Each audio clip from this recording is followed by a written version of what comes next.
Esther had the king and Haman over for a barbecue. The king asked her what she would like, and she asked him to come to another barbecue the next day. That night, the king couldn't sleep, so he had someone read from a book of memorable things that had happened in the kingdom. Yes, sir. One time, a man named Alfonso ate an entire club salad. One time, a chicken punched a hole right through a wall. One time, your Aunt Louise drew a picture of a field, and it was very nice. One time, a man named Mordecai stopped 2 guards from killing you. Oh, well, that's great. What did we ever do for that man, Mordecai?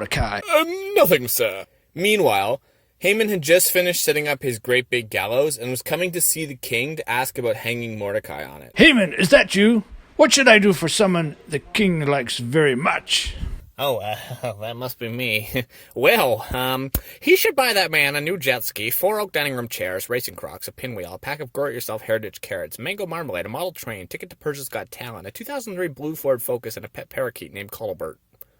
Or he should put him in a fancy robe and drive him around the city in a chariot while everyone shouts, "Hooray!" Okay, jolly good. Well, go do that for Mordecai then. I wanted to ask you if I could hang more...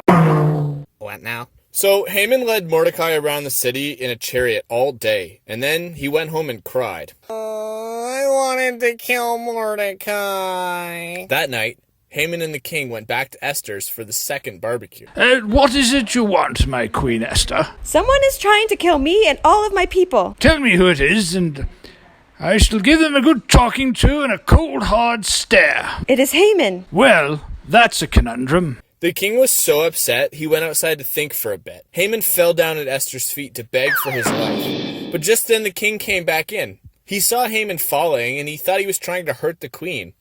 So he sent Haman to the top of the gallows he had built for Mordecai.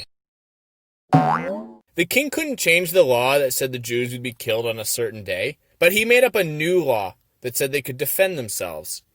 So all the Jews got swords and shields, and they beat up anyone who tried to hurt them.